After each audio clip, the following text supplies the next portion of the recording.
Welcome to Think Tech on OC16, Hawaii's weekly newscast on things that matter to tech and to Hawaii. I'm Jay Fidel. And I'm Andrew Anderson.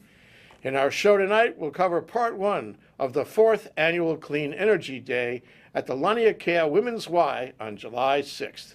Part one, the first two panels of the program, dealt with the prospects for liquid natural gas and the undersea cable in Hawaii's energy future. First, we heard from some public officials who are involved in our Clean Energy Initiative. Lieutenant Governor Brian Schatz, Senator Mike Gabbard, Chair of the Senate Committee on Energy, Representative Denny Kaufman, Chair of the House Committee on Energy, Mark Glick, our Energy Administrator, and Mayor Billy Kenoi, Mayor of the Big Island. Let not the perfect be the enemy of the good.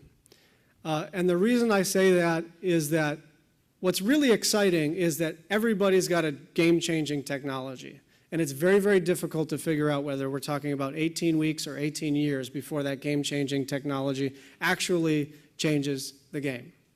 And surprisingly, the Council on Revenues focused on the solar tax credit as being one of the main causes of the decrease in revenues. They claim that the state lost $70 million in revenue in 2011 because of the money invested in the solar tax credit. What the Council and other renewable energy detractors fail to note is the importance that the solar industry now has in our community. We basically will be sunsetting this tax credit over the next number of years. I think we're going to stick to probably 2018. I think the federal government's 2017, 16, end of 2016. And then we're going to scale down the credit. I think it's currently 35%, and we're going to take it down to 20% within a few years. But the new thing that was added, and this was kind of hard for me to look at getting in the game with the PUC, but we set up a tax credit that really became a production tax credit, just as the IRS has, and let it run out for 10 years. So we provide a tax credit, but we spread out the cost to the citizens of the state over 10 years. And that turned out to be a good compromise and a win-win for everybody. So, and again, that, as I talked about, that failed to make it through the conference committee. So these two bills will be coming back, and if you have any input or ideas, please call me. We've emerged in very recent past, the last 2 years, is number one in solar water heater per capita. We're number two in power purchase agreements per capita. We're first in the nation for energy savings performance contracting per capita for public buildings. And we actually have some exciting developments, negotiations going on to even expand that. And, just the efficiency piece is so astounding. Solar, wind, ocean thermal energy conversion, geothermal. And so we all need a successful model. We all have to figure out how it all works. Peak energy load, island of Hawaii, everybody get home 6 o'clock after work, hot showers, turn on the TV, start cooking, 180 megawatts. Currently, 32% of our portfolio is renewable energy. Then we heard about liquid natural gas, LNG, from the first panel. Can it be a transitional fuel or a replacement for oil? Could it have a role in our path to renewables? The panel featured Shasha Feshiraki of Fax Global Energy, Joe Boyvin of The Gas Company, and Jeff Mikulina of Blue Planet Foundation. So probably everyone here in this room is well aware that Hawaii is one of the most, or if not the most, oil-dependent state in the nation, relying on oil for about 90% of our primary energy mix. Oil is used in everything, from feedstock for power plants to fuel or gasoline in our cars, as well as a host of other uses. Most of our oil comes from foreign sources, such as Indonesia. Now, recently, LNG as an energy source for Hawaii has received a lot of attention as we look to diversify our energy mix.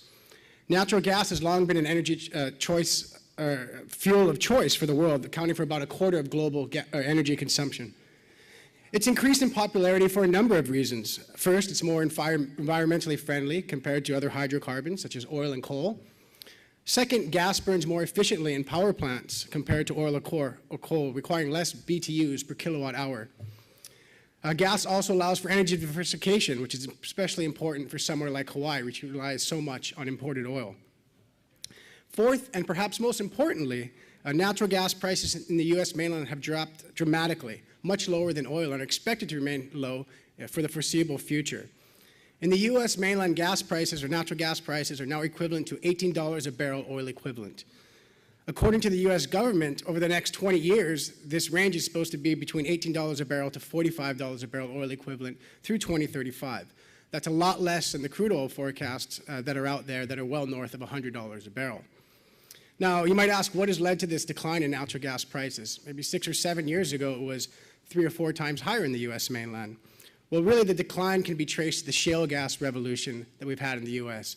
Now, in the energy business, the word game changer gets thrown around quite a bit, but in the context of the shale gas revolution, it truly has become a game changer.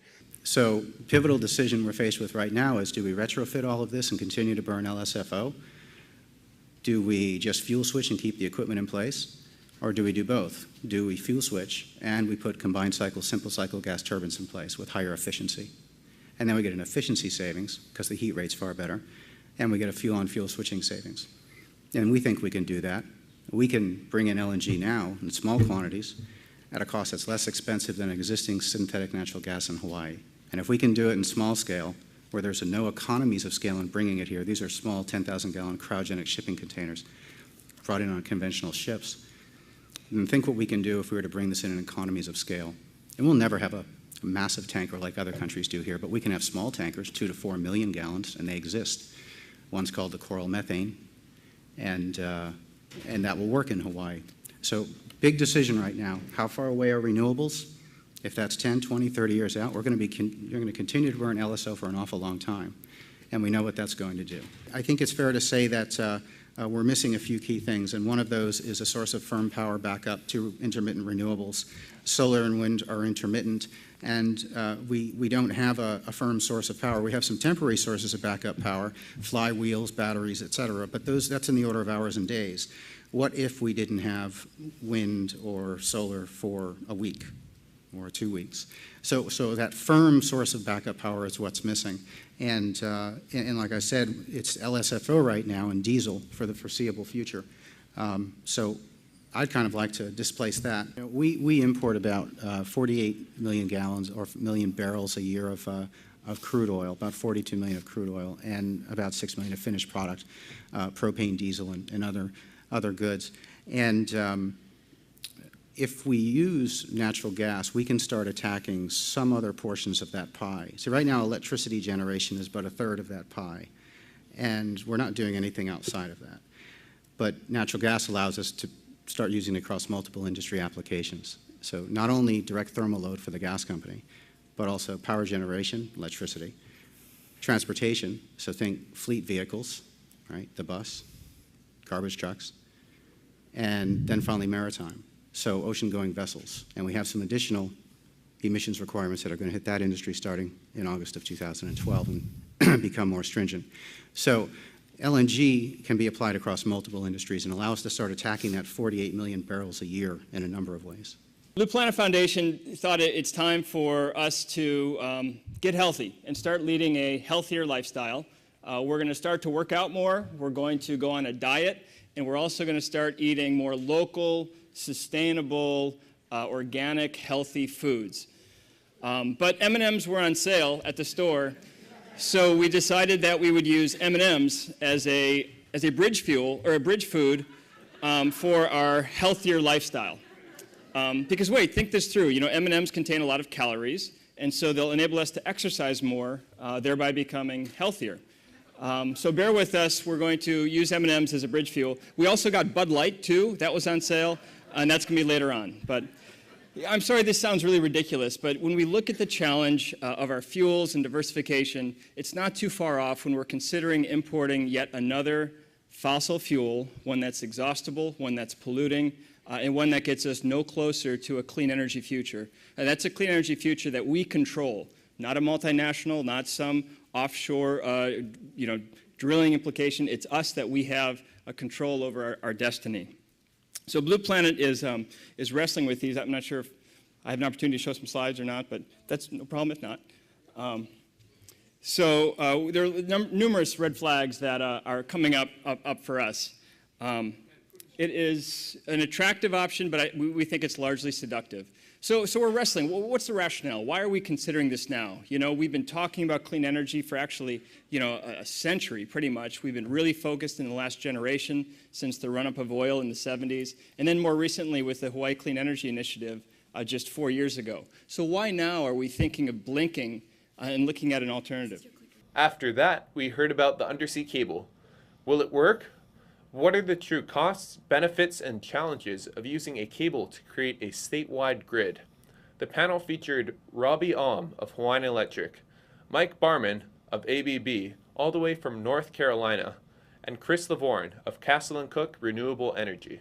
So our goal as a company, and you know this is both legal and certainly our internal goal, is to be as close to 100% using local energy.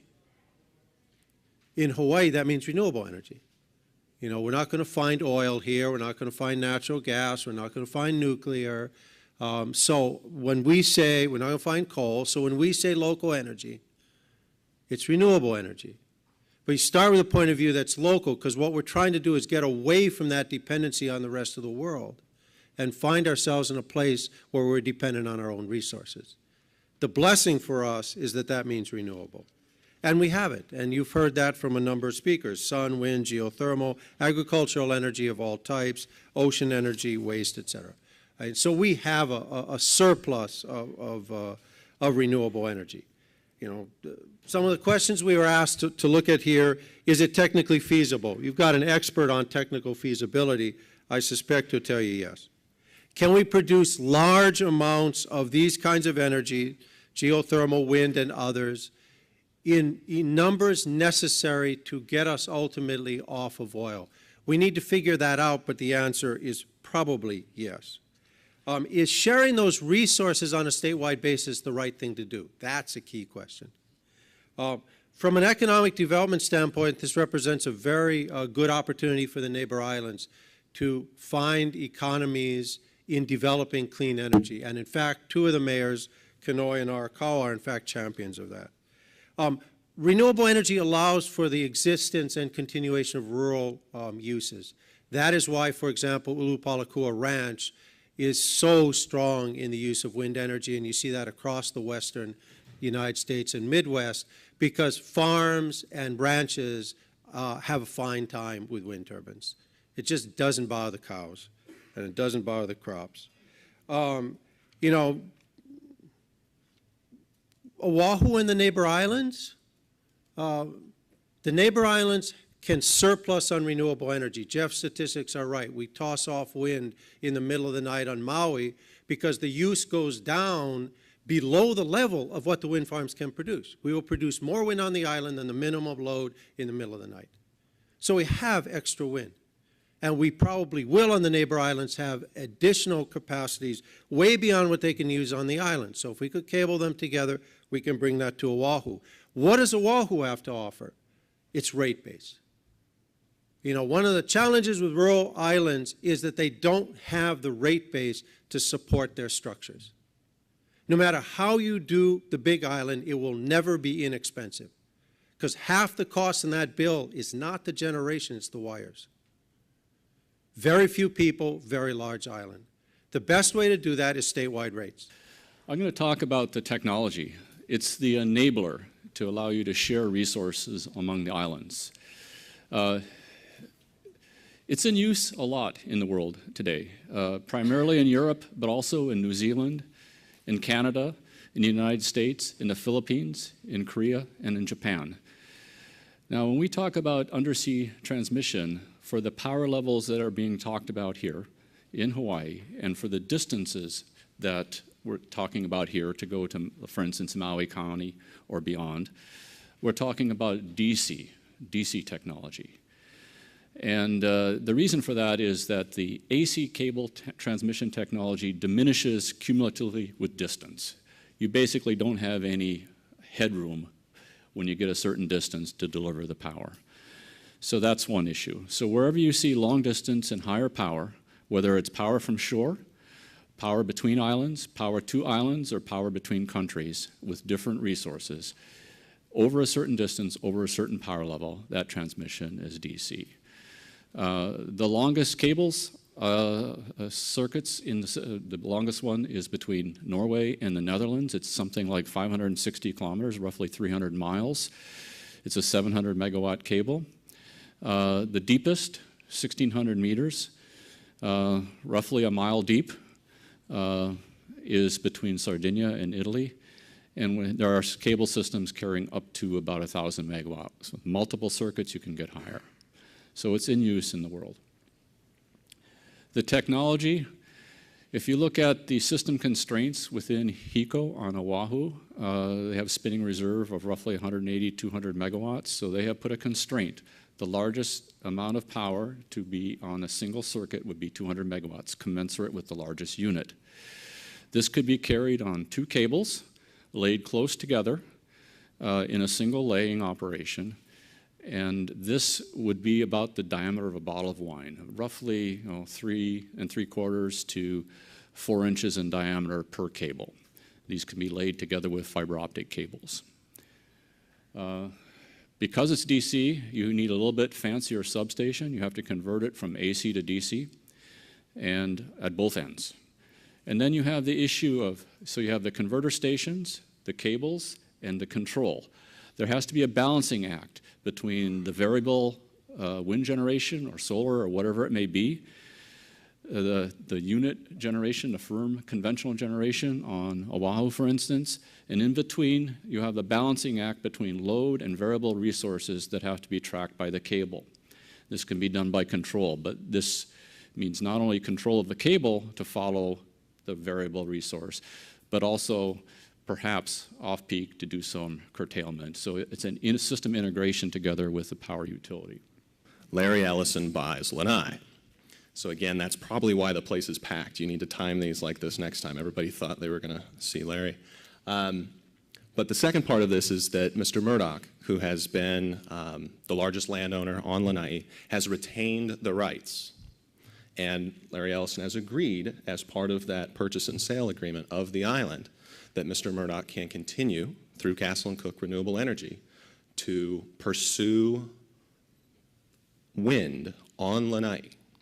So this is an encouraging thing, that the knowledge base, the background, the investment that's gone into responding to the state's demand for renewables will continue. Pretty simple model. What you do is you take your energy project, figure out some of your basic cost assumptions, and you can plug it in, and it will help you out with what are the impacts of your project. So this is broken up into a construction period and an operational period. During construction, and these are FTEs, so full-time equivalents, the direct and indirect jobs of construction, over 1,000 jobs. Now this is for wind. There's been stats that have been talking about how solar construction represents 20% of all the construction jobs in Hawaii. This is a significant project.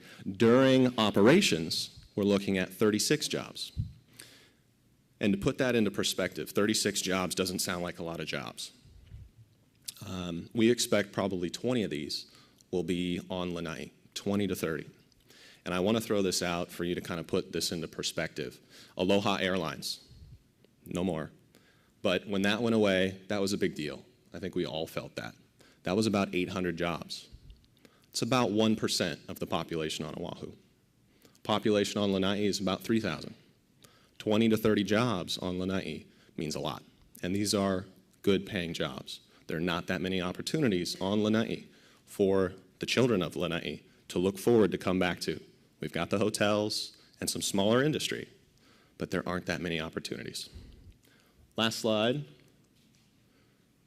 Figured since we had some good audience here from the state, wanted to point out this does not suck lots of tax credits, right? I think Mike talked about that considerably. Senator Gabbard pointed this out.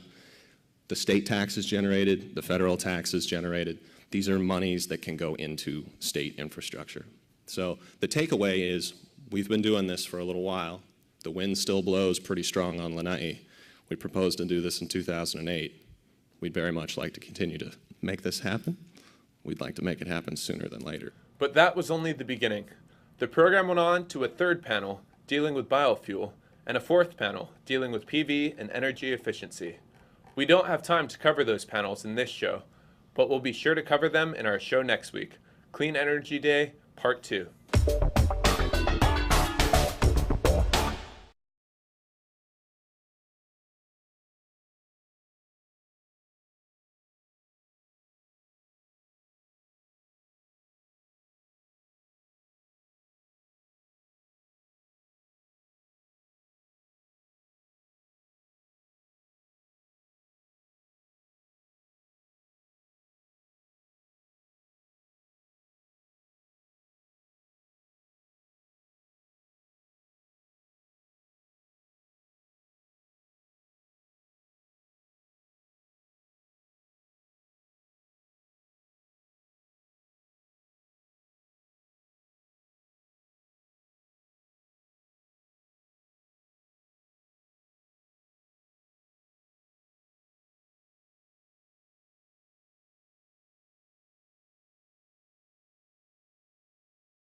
And now, let's take a look at our ThinkTech calendar of events going forward.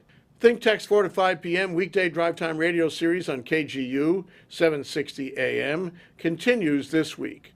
Tune in to 760 AM every weekday at 4 p.m. and raise your awareness on ThinkTech Radio. On July 26, HVCA and ThinkTech will present a luncheon program called Herding the Cats, Building the Film Industry in Hawaii, in which a number of panelists will cover the film industry and what it looks like for the future. Sign up for these programs on hvca.org. And now, here's Bill Spencer, President of the Hawaii Venture Capital Association, with this week's Spensation. We're going places on these programs, I really have to say, and I enjoy collaborating with you on all of them. And the one coming up is worth mentioning. It's Filmmaking in Hawaii, working title, Herding the Cats, Building a Film Industry in Hawaii. It's a good program to do. You know, Act 221 really kick-started filmmaking, I think, in Hawaii. I mean, we had our stars, but it really pumped some money and energy into it. It, of course, brought a lot of mainland productions, which helped develop some skills among production crews. And so I think what we're seeing is the results of that. You know, people always complain about how you measure the success of a program like Act 221, but I think our film and digital media evolution really started with it, don't you? Oh, yeah. It started with 221, and it was part of that same lift, you know, that the straight tech guys got from 221.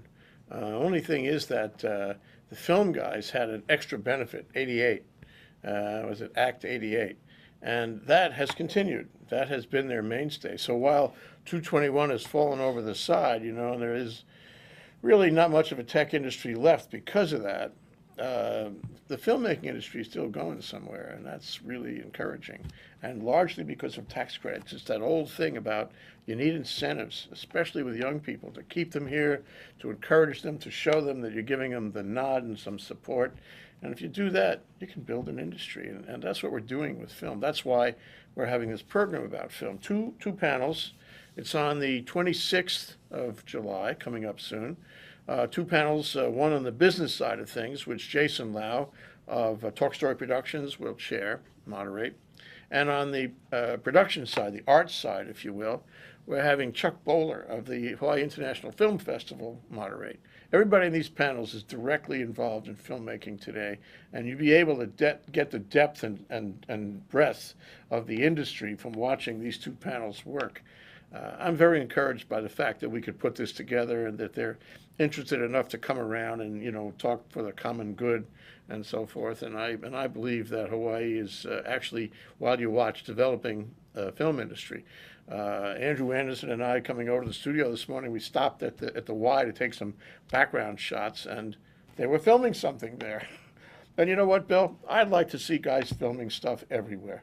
I'd like to see film crews on every street corner doing stuff all the time. This is Hawaii. It's perfect for a film industry. And the cost of entry is really minimal these days with video. You know, you can get set up with video for really not much money. And if you can get a tax credit on top of that for the production, well, wow, this is a great, and the kids graduating these high schools, they're involved in making film. That's they're, right. They're doing a lot of stuff, and they're training themselves, and they're working in teams, and they're raising the level of all of their skills. And we have HCM, which is involved in the program on July 26th.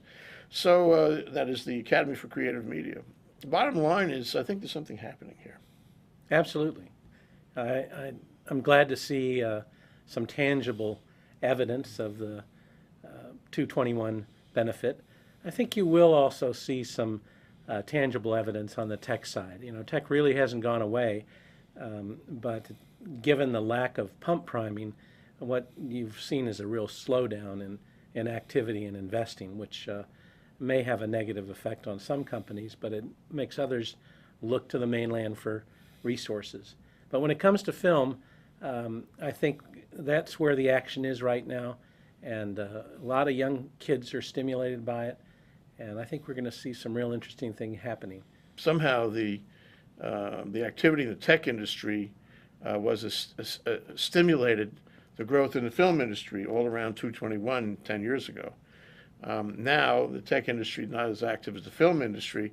Maybe, just maybe, the film industry will stimulate growth in the tech industry. So it's a yin and a yang. Why not, Bill? Why not? Thanks, Bill. All right. We'll be right back to wrap up this week's edition of Think Tech. But first, we want to thank our underwriters. Thanks to the Scheidler Family Foundation, which supports a number of educational, cultural, and charitable organizations, including Think Tech. Hawaiian Electric Company and its affiliates Miko on Maui and Helco on the Big Island are deeply committed to the communities they serve. Galen Ho is a senior executive of BAE Systems, a global defense, security, and aerospace company, and CEO of CBI Polymers, a tech company in Hawaii. The High Tech Development Corporation, the state's leading technology agency, attached to the Department of Business, Economic Development, and Tourism. Okay, Andrew, that wraps up this week's edition of Think Tech. Remember, you can watch Think Tech on OC16 several times every week. Can't get enough of it, just like Andrew does. For additional times, check out OC16.tv. You bet, Jay. For lots more Think Tech videos and for underwriting and sponsorship opportunities on Think Tech on OC16, visit thinktechhawaii.com. Be a sponsor or volunteer and help us reach Hawaii. I'm Jay Fidel. Thanks so much for joining us on Think Tech. You can watch this show throughout the week and tune in next Sunday evening for our next important weekly episode. I'm Andrew Anderson. Aloha, everyone.